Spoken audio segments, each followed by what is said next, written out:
Good morning. आज हम परमेय संख्या के बारे में पढ़ेंगे।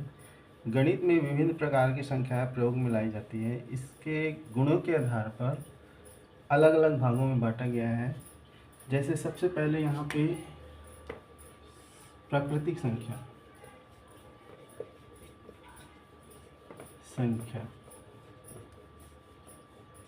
प्राकृतिक संख्या वे संख्या होती है जिससे हम किसी वस्तु की गणना करते हैं। जैसे 1, 2, 3, 4, 5 इस तरह से अगर हम किसी संख्या की गणना करते हैं उन संख्याओं को प्राकृतिक संख्या कहते हैं।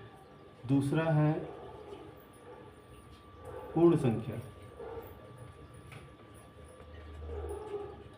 पूर्ण संख्या प्राकृतिक संख्या में अगर हम शून्य शामिल कर दें तो इन संख्याओं को पूर्ण संख्या कहते हैं। 5, 6, 7, 8 ये अनंत तक है ना, इन्फिनिटी। ठीक है, तो पूर्ण संख्याएं वे संख्या है जिसमें हमको शून्य भी शामिल करते हैं, उन संख्याओं को पूर्ण संख्या कहते हैं। तीसरा है पूर्णांक संख्या।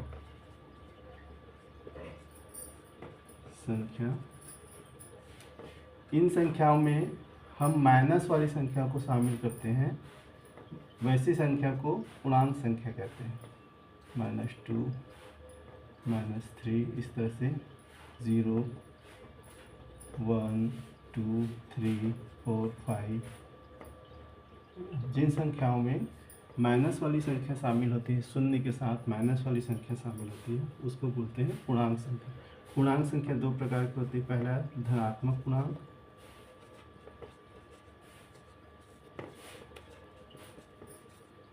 धनात्मक पूर्णांक में 1 से लेकर अनंत तक जितनी गिनती होती है उसको धनात्मक पूर्णांक कहते हैं। ठीक है, वैसे ही दूसरा है ऋणात्मक पूर्णांक।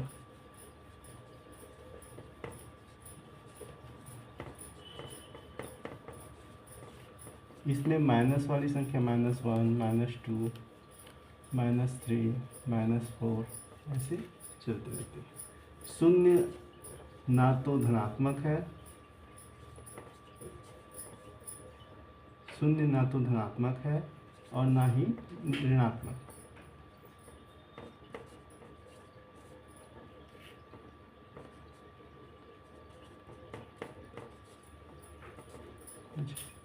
ये ऐसी पूर्ण संख्या, शून्य एक ऐसी पूर्ण संख्या है, पूर्णांक संख्या है जो न धनात्मक है और ना ही ऋणात्मक। इस प्रकार से 3 प्रकार की प्राकृतिक संख्याएं होती हैं। इसके बाद सम संख्या।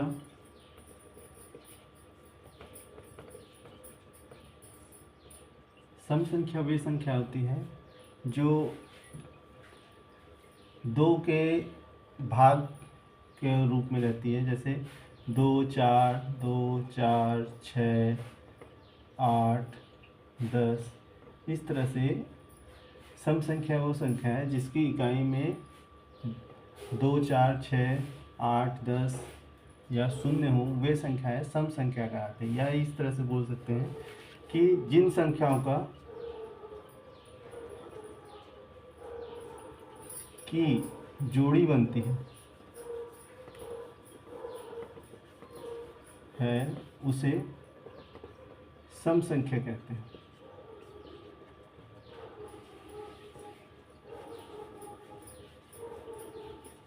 जिन संख्याओं की जोड़ी बन जाती है उसको हम सम संख्या कहते हैं। जैसे एक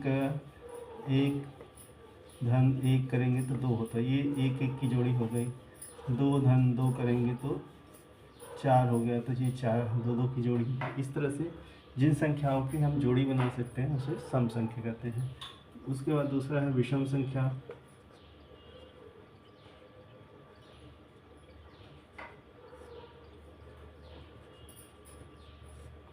विषम संख्या वे संख्या होती हैं जिन संख्याओं की हम जोड़ी नहीं बना सकते। जैसे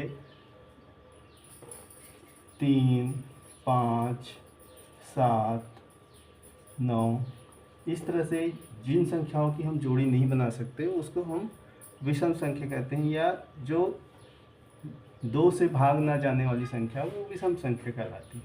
ठीक है, इसके बाद है अभाज्य संख्या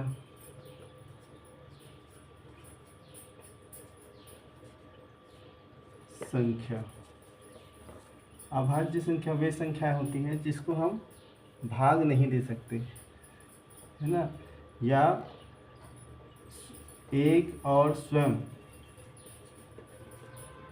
के अलावा किसी अन्य संख्या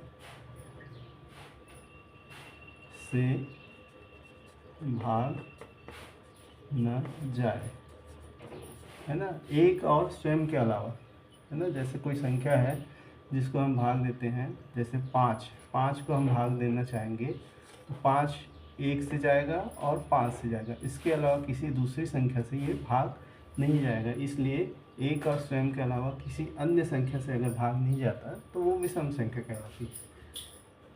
चौथा है भाज्य संख्या।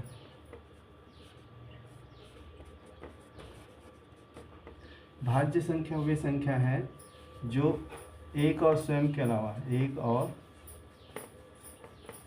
अलावा किसी अन्य संख्या से कम किसी एक संख्या से पूरी तरह से भाग जाए। पूरी तरह से भाग मतलब शेषफल जो होता है वो शून्य आना चाहिए। जैसे यहाँ पे 6 को भाग देते हैं 2 से तो 3 बार में 6, तो ये हमारा शेषफल जो है तो शून्य आता है। तो ये संख्या होती है भाज्य संख्या होती है ना। इसमें एक और है अभाज्य संख्या में एक ऐसी संख्या है जो सम होते हुए भी अभाज्य संख्या है।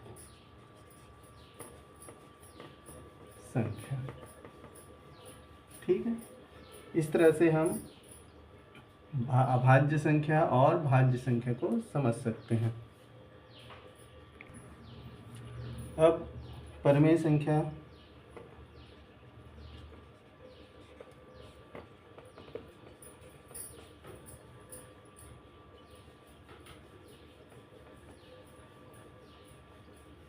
परमेय संख्या वे परमेय संख्या होती है जिसे भिन्न के रूप में लिख सकते हैं,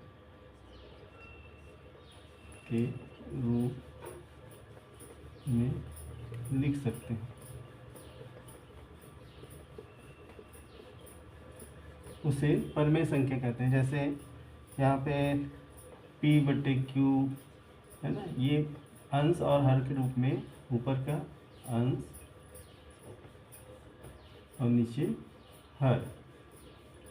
जिन संख्याओं को हम अंश और हर में लिख सकते हैं या भिन्न के रूप में लिख सकते हैं उन संख्याओं को हम परमेय संख्या कहते हैं।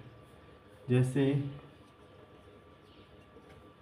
3/5, 2/4, 6 लिख दो, या कोई भी संख्या जिसको हम भिन्न के रूप में लिख सकते हैं उसे परमेय संख्या कहते हैं। उसके बाद है अपरमेय संख्या।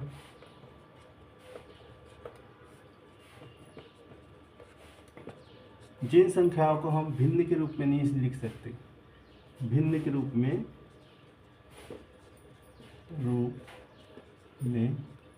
नहीं लिख सकते,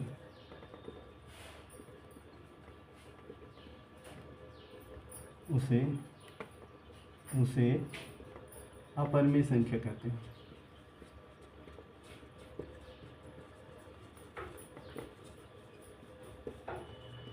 है ना। जिन संख्याओं को हम भिन्न के रूप में नहीं लिख सकते उनसे अपरमेय संख्या कहते हैं। जैसे पाई, √2 या √5 या √7। इस तरह से जिन संख्याओं को हम परमेय भिन्न के रूप में नहीं लिख सकते, है ना, भिन्न के रूप में मतलब बट्टे में नहीं लिख सकते, उन संख्याओं को हम अभिन्न संख्या कहते हैं। जैसे यहाँ पे हम अगर 5 को देखें तो 5 को अगर हम परमेय है, √5 है, तो इसको हम अगर लघुत्तम निकालने चाहेंगे या जोड़ी बनाने जाते हैं तो इस संख्या का हमको लघुत्तम नहीं निकाल सकते, इससे 5 से ही भाग जाएगा। ठीक है, तो ये हमको जोड़ी, जिस संख्या हम जोड़ी नहीं बना सकते वो अंडर रूट से बाहर नहीं जाएगा।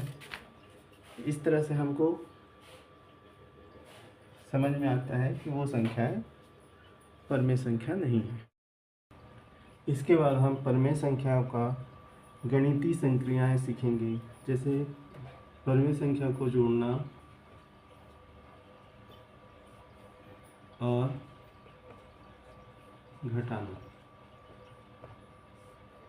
परमेय संख्या मतलब भिन्न वाली संख्या को हम जोड़ना और घटाना सीखेंगे। तो इसके लिए जैसे उदाहरण दिया है, जैसे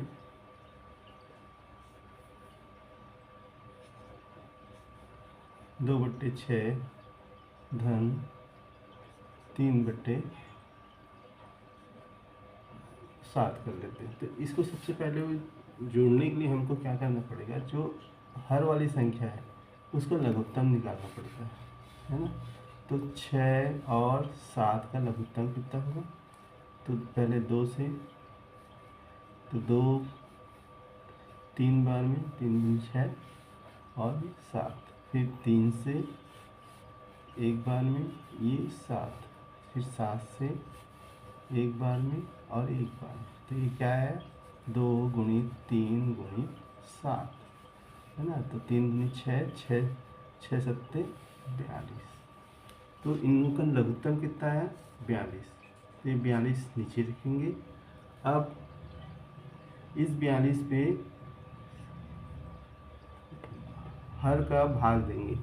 तो 42 को अगर हम 6 से भाग देते हैं,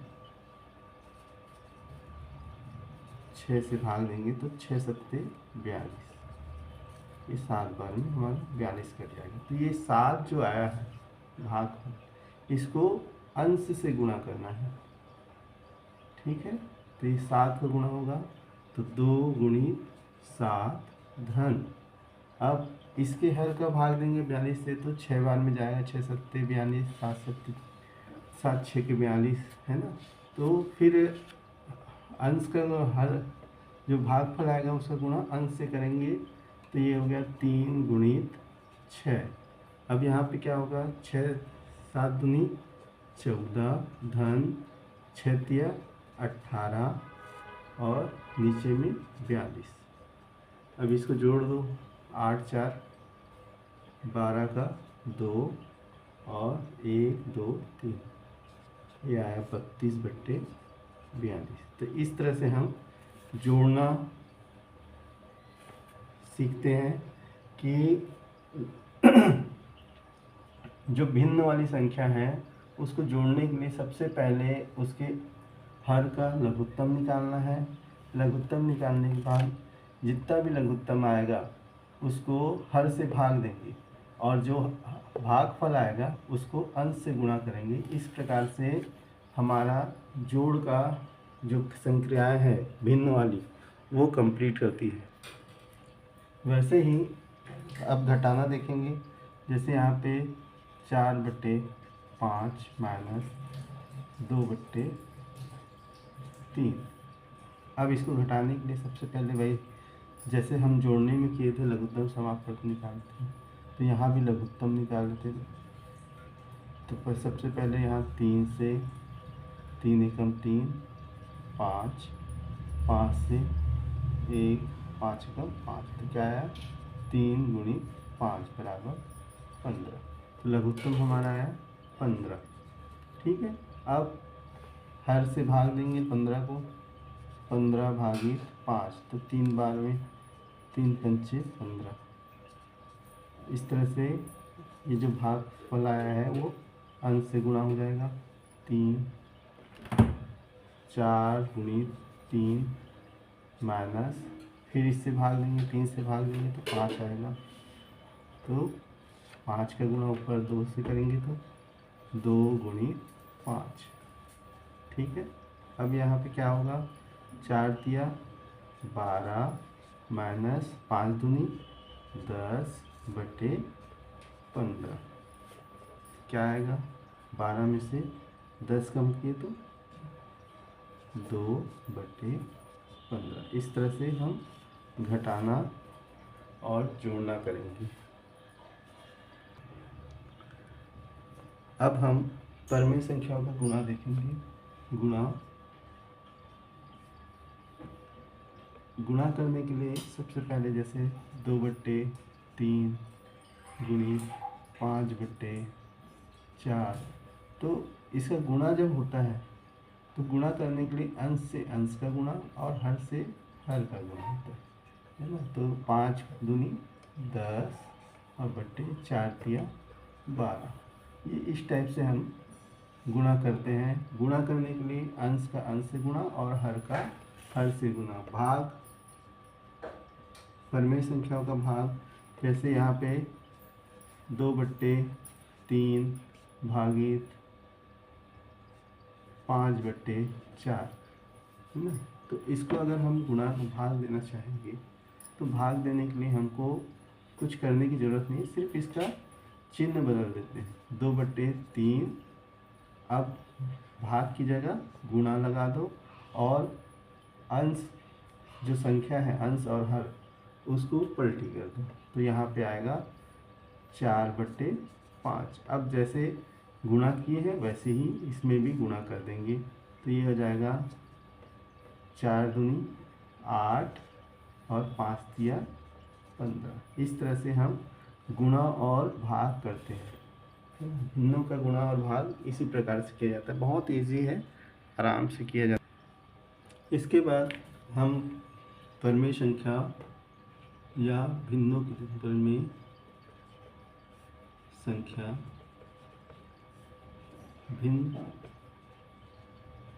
भिन्नों की तुलना। जैसे हमको दो भिन्न दिए हुए हैं, अब हमको बताना है कि इसमें से कौन सा भिन्न बड़ा है कौन सा भिन्न छोटा है, तो उसको बोलते हैं भिन्नों की तुलना करना। अब जैसे यहाँ पे 4/5 और 5/6, अगर हमको ये पूछा जाए कि इन दोनों भिन्नों में से बड़ा कौन सा है और छोटा कौन सा है, तो इसको निकालने के लिए सबसे अच्छा तरीका है कि आप दशमलव के रूप में निरूपित कर दीजिए। 4/5, 4 को अगर हम 5 से भाग देंगे तो नहीं जाएगा, तो 0 से भाग देंगे, 0 4, फिर दशमलव लगा दो, यहाँ 0 बढ़ा दो, 8 पंचे 40, 8 बार में, ठीक है, तो ये आ गया 0.8। वैसे ही 5 को भाग दे दो,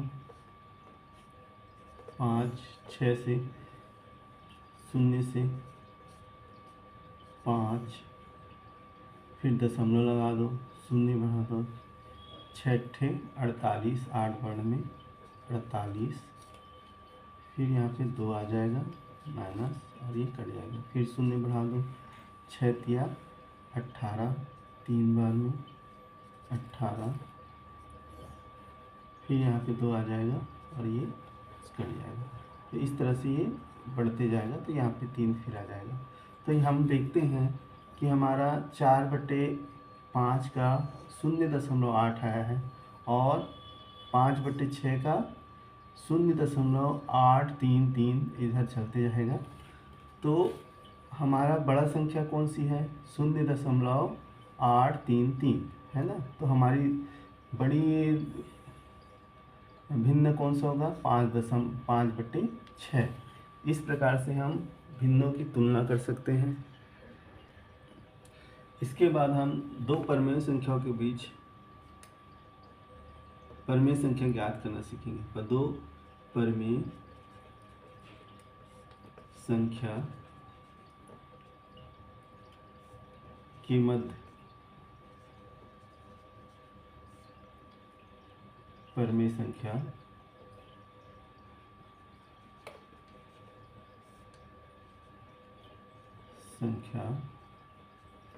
ज्ञात करना। किन्हीं दो परिमेय संख्या के बीच हम अनंत मतलब बहुत सारे परिमेय संख्या ज्ञात कर सकते हैं। इसके लिए एक नियम है, सूत्र है a/b/2। पहले a मतलब पहली परिमेय संख्या, b मतलब दूसरी परिमेय संख्या, इन दोनों के जोड़ को है ना 2 से भाग दे दें। तो इस तरह से हमको तीसरी परमेय संख्या जो उनके मध्य में है उस परमेय संख्या को निकाला जा सकता है। यहाँ पे एक प्रश्न है 2/3, जैसे उदाहरण देख लें, जैसे 2/3 और 3/4, इसके बीच में हमको परमेय संख्या निकालना है। तो यहाँ पे हम सूत्र जो है 1 बराबर 2/3 धन b बराबर 3/4, इस पूरे का भाग क्या होगा 2। ठीक है, अब हम इसको जैसे लघुत्तम निकाल के जोड़ते थे वैसे ही 3 और 4 का लघुत्तम निकालेंगे और उसके बाद जोड़ेंगे। तो 3 पर सबसे पहले 2 से 3, 2, फिर 2 से 3, 1, ठीक है, फिर 3 से 1, 1, तो 2 गुणित 2 गुणित 3, 2 दूनी 4, 4 तिया 12, तो हमारा क्या आया लघुत्तम 12। और यहाँ पे 3 से भाग देंगे 12 को, तो 4 बार में, तो 2 गुणित 3 धन 3 से 4 से 3 को भाग देंगे तो 4 से 12 को भागेंगे तो 3, तो 3 गुणित 3 बट्टे भागित 2, तो क्या हो गया 3 दूनी 6 धन 3 तिया 9 बट्टे 12 भागित 2। ठीक है, अब ये क्या हो गया 6 15/12, 15/12 भागित 2। अब जैसे हमने बताया था कि भाग को अगर कोई संख्या भाग में है तो उसको हम चिन्ह बदल के उसको गुणा में करते हैं, तो फिर उस हल कर सकते हैं। तो 2 15/12, अब यहाँ पे गुणा का चिन्ह, क्योंकि 2 अंश में है तो 2 जब बट्टे होगा, इसका नीचे में अगर कुछ नहीं है तो इसका मतलब 1 होता है ना। तो अगर हम चिन्ह बदलेंगे तो ये अंश हर में चले जाएगा और हर अंश में चले जाएगा, तो ये 1/2। ठीक है, अब यहाँ पे क्या होगा ऊपर से ऊपर का गुणा और नीचे से नीचे का गुणा, तो क्या होगा 15 और 12 दूनी 24, है ना।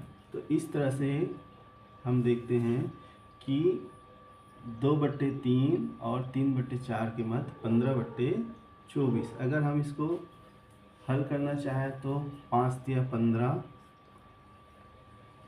3 से भाग देंगे ऊपर में तो 5 और 8 तिया 24, 8 मतलब 5/8, ये मध्य में परमेय संख्या आएगी।